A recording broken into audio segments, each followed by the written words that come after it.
Assalamualaikum warahmatullahi wabarakatuh. Perkenalkan, kami dari kelompok 2 Universitas Bina Sarana Informatika kelas 633C07 Prodi Akuntansi.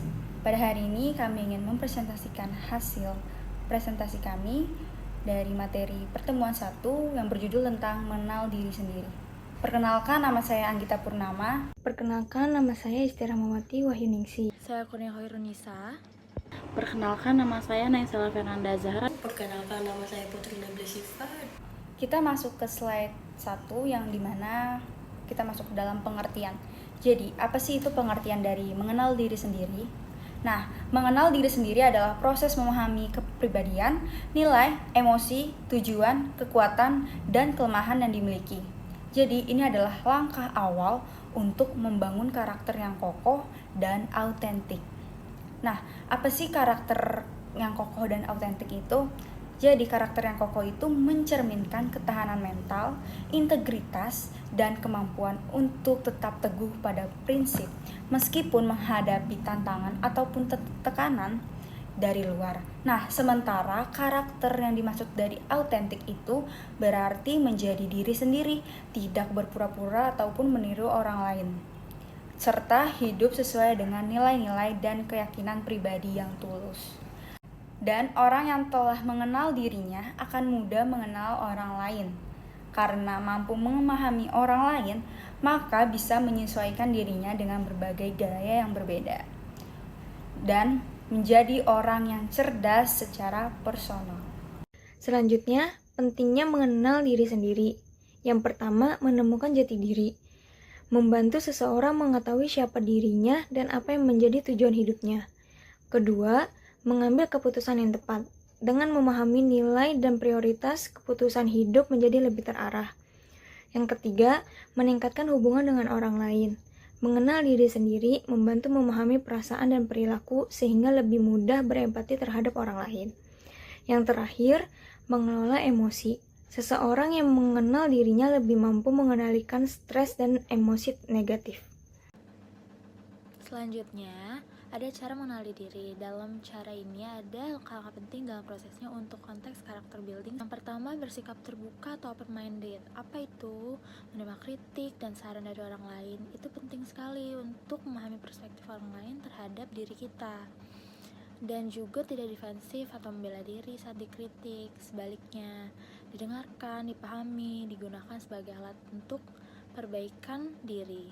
Manfaatnya, membantu kamu berkembang lebih cepat karena kamu menerima masukan yang mungkin menjadi kunci untuk meningkatkan karakter dan kepribadianmu. Selanjutnya, yang kedua, melalui penelusuran bakat dan kepribadian menggunakan alat atau metode tes kepribadian seperti MBTI, DISC, atau Strengths Finder, dan juga melibatkan orang lain. Contohnya, tanyakan kepada orang-orang terdekatmu apa yang sebagai kekuatan atau kelemahanmu. Manfaatnya, kamu menjadi lebih fokus mengembangkan potensi terbaikmu dan meminimalkan kelemahan. Selanjutnya, langkah yang keempat, melalui kebersamaan dengan orang lain, yaitu interaksi sosial, memberikan gambaranmu yang dipersepsikan oleh orang lain. Terus belajar dari orang lain, amati karakter positifnya, dan coba terapkan dalam kehidupanmu. Manfaatnya, membantu mengasah kemampuanmu dalam beradaptasi, bekerjasama, dan berempati. Yang terakhir, yang kelima, melalui refleksi dan perenungan diri. Luangkan waktumu untuk diri sendiri, gunakan waktumu untuk tenang, untuk mengevaluasi tindakan, pikiran, dan perasaanmu. Manfaatnya, refleksi ini membantu kamu memahami diri lebih dalam dan menetapkan tujuan pengembangan karaktermu. Kelima langkah yang sudah aku sebutkan saling melengkapi. Dengan menerapkannya secara konsisten, kamu dapat memahami dan mengembangkan karaktermu secara optimal menuju versi terbaikmu. Kemudian di sini aku akan menjelaskan apa sih kendala dalam mengenal diri sendiri. Nah, kendala dalam mengenal diri sendiri adalah di mana kita sebagai diri kita tidak bisa atau tidak mengetahui nih apa sih sebenarnya yang ada di diri kita, atau mungkin apa sih yang seharusnya ada di diri kita. Nah, itu salah satu kendala dalam mengenali diri sendiri. Faktornya tuh banyak banget, mungkin dari lingkungan, entah dari diri sendiri, dari pertemanan, keluarga, atau apapun.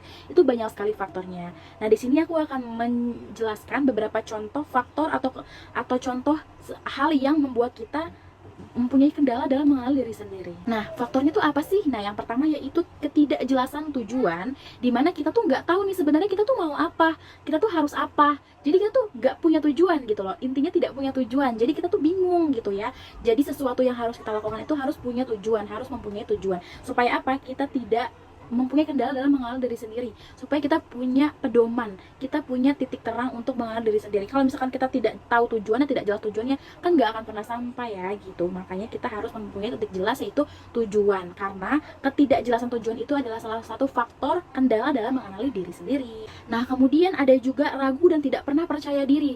Nah, kadang kita tuh bisa ragu ya, kadang kita udah percaya diri, bahkan mungkin kita sudah sepercaya diri mungkin. Kemudian ada beberapa faktor yang mempengaruhi. Misalkan teman kamu bilang, kayaknya kamu nggak cocok deh untuk seperti ini, kamu tuh nggak boleh kayak gini. Itu akan mempengaruhi kita dengan jadi ragu dan nggak percaya diri gitu. Itu juga bisa menjadi kendala dalam mengenal diri sendiri.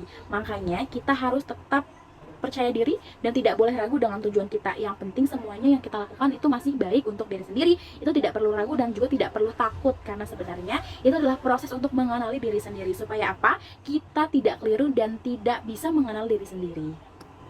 Nah, kemudian yang ketiga, pengaruh lingkungan. Yes, benar sekali guys, pengaruh lingkungan tuh benar-benar berpengaruh banget. Kayak yang aku bilang tadi, itu tuh benar-benar berpengaruh karena misalkan dari teman, dari keluarga, atau mungkin dari orang-orang terpercaya yang nggak bisa kasih kamu support, itu bisa jadi sesuatu yang mempengaruhi dan jadi kendala dalam mengenal diri sendiri.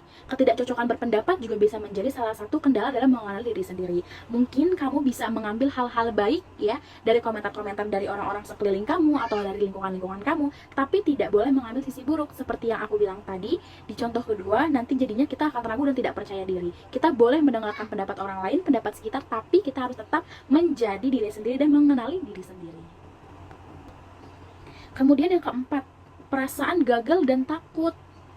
Kemudian kalau misalnya kita takut dan gagal, kita nggak akan bisa mencoba ya guys. Jadi kita harus tetap bisa mengontrol diri, tidak boleh takut gagal, karena itu adalah contoh kendala dalam mengenal diri sendiri juga. Takut gagal itu nggak apa-apa, tapi harus selalu dicoba. Ada juga kurangnya waktu untuk refleksi untuk diri sendiri. Kadang kita juga lupa ya untuk melakukan itu. Sebenarnya itu adalah hal yang penting juga, tapi terkadang kita lupa. Maka dari itu jangan pernah mengurangi waktu refleksi, karena itu juga sangat penting. Dari faktor-faktor kelima tersebut sebenarnya itu adalah faktor inti, jadi kalian bisa melakukan itu supaya kalian tidak kendala dalam mengenal diri sendiri. Berikut di sini saya akan menjelaskan manfaat mengenal diri sendiri. Yang pertama, mengetahui kekuatan dan kelemahan. Dengan mengenal diri sendiri, kita bisa mengetahui apa yang menjadi kelebihan dan kelemahan dalam diri kita. Yang kedua, meningkatkan kesadaran diri. Mengenal diri sendiri akan meningkatkan kesadaran terhadap pikiran, perasaan, dan tindakan kita. Yang ketiga, merencanakan masa depan. Kita bisa membuat rencana yang lebih realistis dan sesuai dengan kemampuan dan keinginan kita. Yang keempat, membangun hubungan yang lebih baik. Ketika kita memahami diri sendiri, kita juga lebih mampu memahami orang lain. Nah, di sini aku akan menjelaskan gimana sih cara untuk bisa mengenali diri sendiri, atau gimana ya latihan atau caranya mungkin yang bisa kita lakukan untuk bisa mengenali diri sendiri. Itu banyak banget guys. Salah satunya dengan melakukan hal-hal positif.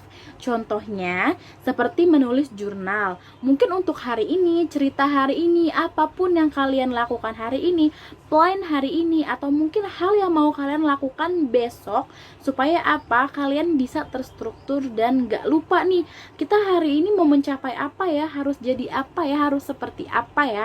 Itu juga salah satu contoh untuk mengenali diri sendiri. Kemudian ada meditasi, atau kalian bisa santai-santai, ambil me time, kasih waktu luang untuk diri sendiri supaya bisa lebih evaluasi, lebih tahu lebih dalam lagi untuk diri sendiri tuh sebenarnya tuh aku seperti apa ya, aku tuh orang yang seperti apa ya. Itu tuh bisa dilakukan banget. Meditasi tuh bagus banget, bukan hanya untuk kesehatan mental, tapi juga untuk kesehatan jasmani, karena itu benar-benar dibutuhkan. Dan itu juga bisa juga untuk menjadi latihan untuk mengenal diri sendiri guys. Nah, kemudian ada ciptakan daftar. Seperti yang tadi aku bilang ya, sebenarnya ini juga sama kayak menjurnal. Kita lakukan apa hari ini, plannya mau apa, atau besok mau lakukan apa, atau minggu depan kita harus menjadi seperti apa, mencapai apa, atau kita ada sesuatu yang mau dilakukan seperti apa. Kita harus menulis itu, atau bisa juga membuat mungkin kalau sekarang tuh bisa di gadget juga bisa ya guys, nggak perlu di handphone gitu. Yang penting menjadwalkan diri dengan terorganisir. Kemudian renungan mimpi. Kita juga boleh banget loh bermimpi, nggak perlu takut bermimpi. Yang penting pelan-pelan untuk mencapainya. Itu juga bisa menjadi latihan untuk mengenal diri sendiri. Kita mau seperti apa, jadi apa, itu terserah kita, adanya di diri kita. Yang penting kita tetap mau berusaha dan tidak pernah pantang menyerah.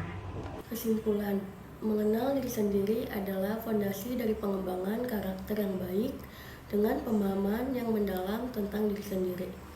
Seseorang dapat menjalani hidup dengan lebih terarah, penuh makna, dan berdampak positif bagi orang lain. Teruslah mengeksplorasi diri dan jadilah versi terbaik dari diri Anda. Sekian presentasi dari kelompok kami tentang mengenal diri sendiri. Apabila ada kekurangan dan kesalahan kata, kami mohon maaf. Wassalamualaikum warahmatullahi wabarakatuh.